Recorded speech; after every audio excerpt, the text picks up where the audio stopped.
Hey everybody, I'm Jason Liggett. I'm the producer of Ancient Civ Season 4. And I'm sitting here on the set with Matt LaCroix, who's part of our research team with Kadrick Olson. And we're going to talk about how much fun it was to make this show.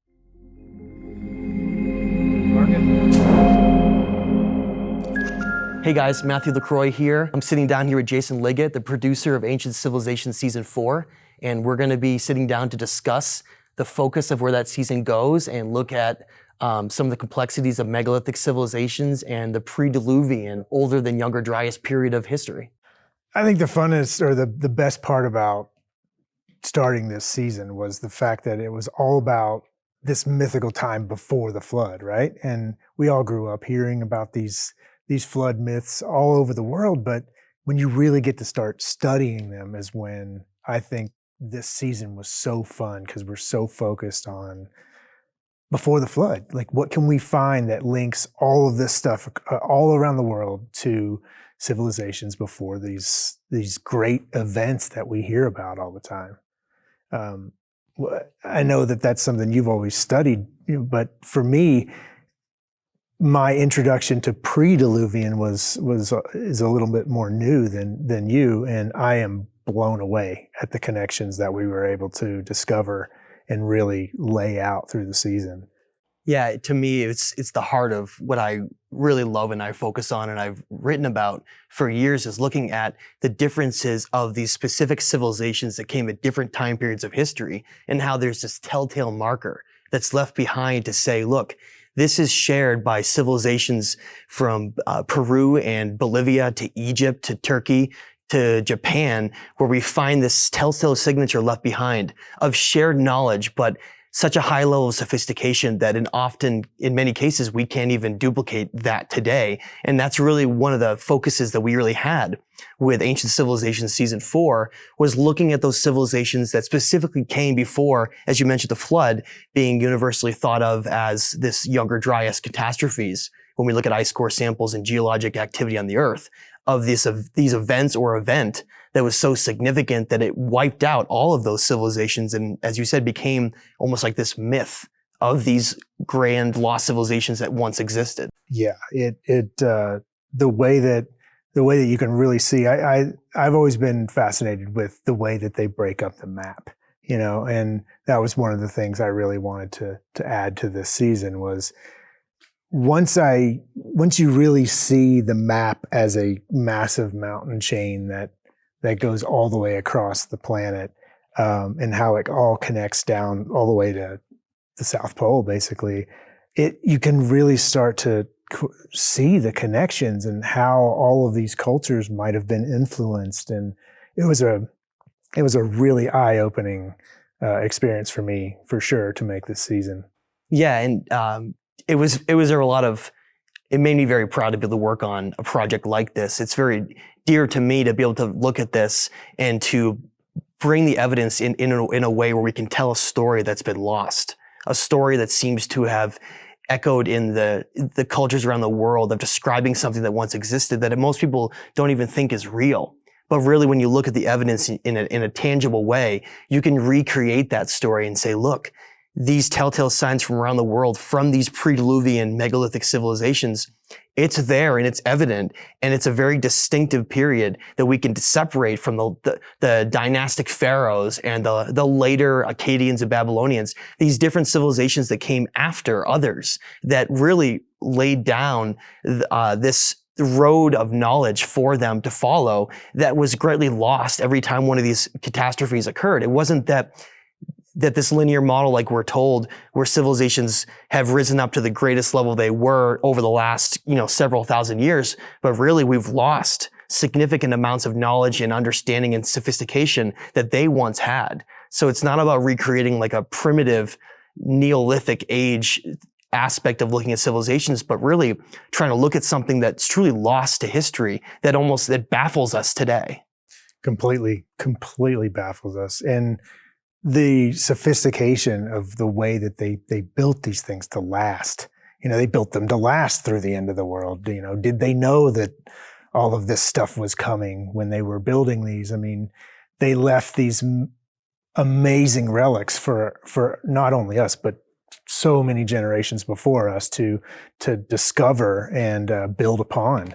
And it's so exciting when you really start digging into the foundations. This story just opens up wide for, it wasn't just thousands of years, it was thousands of years ago. And that's super exciting to just experience as the producer of this show, to not be the full researcher, but to watch it unfold and work with you guys to understand the connections all across the globe. It's been an awesome experience for me. Yeah, and it's one of those aspects where it's like these echoes that remained, these fragments of what they left behind. These, whether or not it's a few ancient texts or writings or indigenous stories from around the world, or like you said, these megaliths that are so highly sophisticated that they baffle us today. We look at that and we say, how could they have done this? How could they have done this in a way where it was exactly aligned to these star constellations at specific time periods in history? And based on the precession of the equinox, we know when those things aligned, and it doesn't match this mainstream archaeological story that we're taught. It's something new. It's something that completely opens up the doors to looking at human civilization not being 6,000 years old, but 12, 15, 20, 38, 40,000 years old, and maybe older. The story just keeps getting older and older the more we look at it, and more sophisticated. And it changes our perspective about who we are and who we once were. And it helps us to, I think, reconnect to something that we've lost over time. Yeah, I mean, I think I really fell in love with looking up to the stars to figure out how they lived when I went with Freddie and Regina to Sardinia. And to go and be with him and study these sites and really look, where was Orion? Where was Sirius in the sky at this time? The way of life was so connected with the galaxy. It was connected with connecting the planet to the galaxy. And I don't know what happened, but we just don't build things like that anymore. And I feel like the question is, why don't we build things like that anymore? I mean, that they did it for, very powerful reasons. And hopefully when people really start to see how these pre-diluvian civilizations did it, maybe it'll inspire more building of interconnection with the stars again. And they're not just hanging up there for no reason. They definitely impulse us. They're certainly not. And I think that's one of the things, like you said, that's truly been lost with our civilization. Like we will build something because it seems like it's a nice flat area that's got access to water, or it's a good agricultural place. But for them, it almost had nothing to do with those things. If you really look at it, it was more about these specific points of energy on the earth and these alignments to the stars and the Hermetic law, as above, so below. This mirroring of the cosmos seemed to mean everything to them.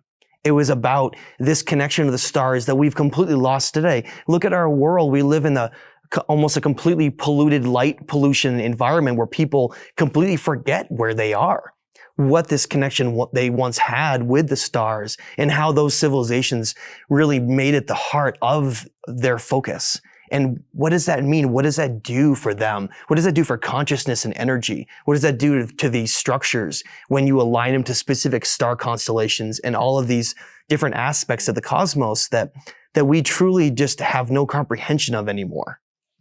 We are a part of the whole. And when we connect to that, obviously the power is going to be so much greater to us. But, we're not built that way now, but hopefully we can learn from the past and build a better future that is connected. Yeah, I think that's one of the greatest means for us to study them, is not just about understanding what that story was, but to learn from what they knew, to have that perspective, because I think it enriches us. It enriches our consciousness, and enriches the identity of who we are. It helps us to have a completely different perspective about our role in the universe and our role here on Earth when we have that connection to the cosmos, like they did, where they realized that it wasn't about materialism. It wasn't about going and just shopping and buying as much as you could. They, in many cases, didn't even leave behind any of those telltale signs at all. They left behind these incredible structures that were precisely aligned, that tells us, well, this was the focus of what they once were, that really shows us that we're completely different than they were. but that doesn't mean that we're better than they were. In many cases, the more I look at it, the more I'm jealous of what that civilization did and what their beliefs were and how they were so focused on those aspects. And I think that it truly enriches our existence here to understand this better side of, I think, who we once were. For sure. As a storyteller, no matter what, having a team behind you is so much better, because you don't have to go down all of the rabbit holes yourself. You know, you get to work and working with you and Kadrick on these stories was such a really cool experience, because we got to take the story to the next level, all three of us, and building off of your body of work and Kadrick's body of work. It was such a awesome experience to just pop in there whenever I wanted and say, guys, I'm struggling with this. I don't see the connection, and us to be able to just really work it out, do more research, make it better, try to make it better. How can it be more connected? It was an awesome experience. Yeah, I can't tell you how much I enjoyed working with you. We all put our heads together. When there was something that was said, we wanted to go verify it, no matter what it was. We wanted to get the story right as best we could. You know, put these pieces together. Does the evidence point towards this?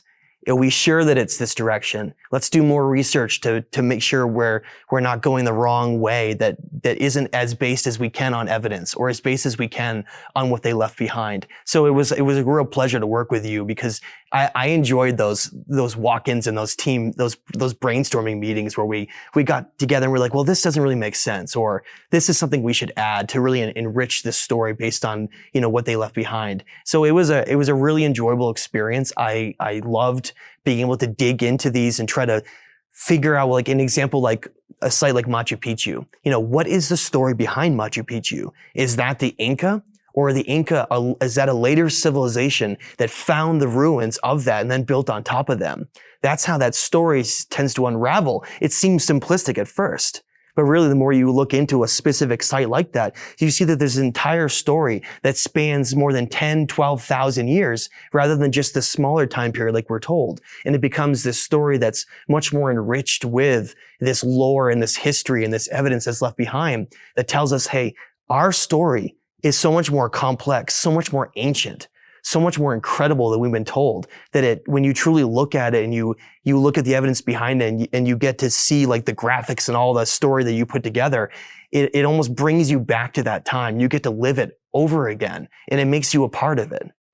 I knew the biggest challenge this season was going to be the maps, and how many maps we were going to make, because once I started really looking at the map as a unified whole, meaning that you see Africa on the left and you go all the way over to the Americas and you can see all through Siberia, and how it's all really just laid out in a connected way. It really made me truly understand the one divided in the many.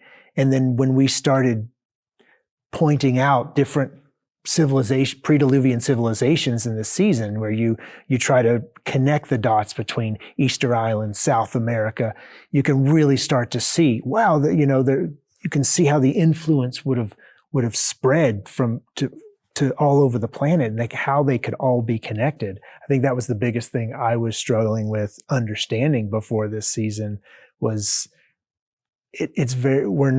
we don't look at maps typically and see a unified whole. We see it broken into parts. And that's one of the things that I was really excited to do this season, was to make a new map and really show all of these connections. And it was fun to make. Yeah, it was also fun, the fact that I was able to collaborate with you, where you were saying, hey, look, let's look at the world for what it was back then, not the way it is now, right? What was the world like back then? You know, looking at how before the Younger Dryas, before 12,000 years ago, ocean levels were 400 feet lower than they are today. We're talking about continental glaciation in parts of North America and Europe. Well, what does that world look like? Because once you transform yourself into the mindset of these pre-diluvian civilizations, you have to know what their world looked like. And I think that really makes it feel more genuine and feel closer to understanding their story. And we would recreate what the last ice age world would be like, getting you the data where the ice caps were and where the oceans were. And you were able to take that and turn it into this new map graphic that then allows us to go to each one of those locations as we're talking about them and really see what it was like for them to exist in those places at that time. Yeah, it was a lot of fun. Just making it. I'm sure the artist didn't have as much fun with working on it, but it's a lot of little details in the map. But I think that really is going to make this season even more digestible, to understand not only the geography but the geology, which I love how Greg Braden brings that in to help us understand from a geological perspective the Earth 12,000 years ago, and to see how quickly it changed through all of his studies of geological records. He really adds a lot of really powerful pieces to this season by really grounding the research with geology and showing it's in the records. This happened. This Earth change happened. And that spawned massive amounts of mythology that we're still everyone is diving through the mythology trying to figure it out. But when you really look at these foundational pieces of evidence, look at the stars, look at the foundation, you can really see the connection. It's really cool. Yeah, I think that's my favorite aspect of where season 4 goes, is it says, hey, look, let's look at where ocean currents were at that time. How did they change based on salinity? Where were the glaciers? How did the geology change over time to show us what occurred back in the day? And I know that that's one of the things we really focused on, is by really looking at these ice core samples that come out of Greenland and Antarctica and having these snapshots of the Earth. So it doesn't just become this story carried by cultures around the world that tell us something. It's backed up by science. It's backed up by geologists like Greg Braden that then look at this and say, well, this is the evidence that backs up the story left behind by these civilizations. And together, they have this synergy of really recreating a story that has been largely lost, and really adds this complexity to our past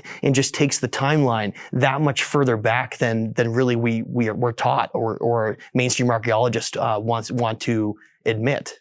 And I think what is really cool about this season is that it makes it a lot easier to think about the ancient past because of just the stones. I mean, the similarity in the stones is mind-boggling, and the size of the stones and the way that they cut them. It's just I still am just absolutely baffled at the precision and the technical knowledge that they had. I mean, everyone looks at the pyramids, which are absolutely baffling, but in this season, we're able to show so many more places that utilize this same kind of foundational stonework that's just absolutely mind-boggling.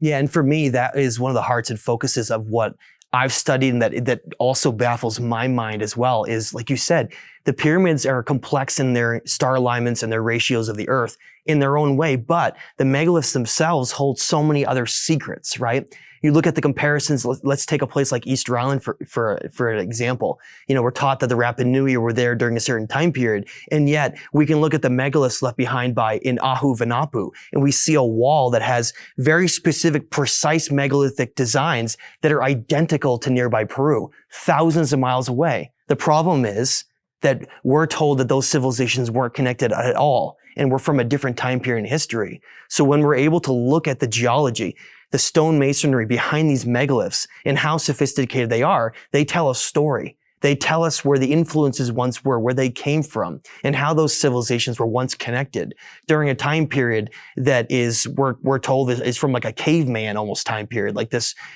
primitive time period, but yet we can't even recreate many of these megaliths today.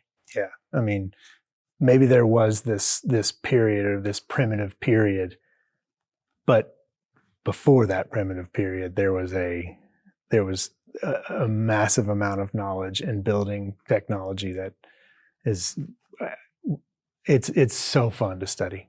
It's so fun. Absolutely.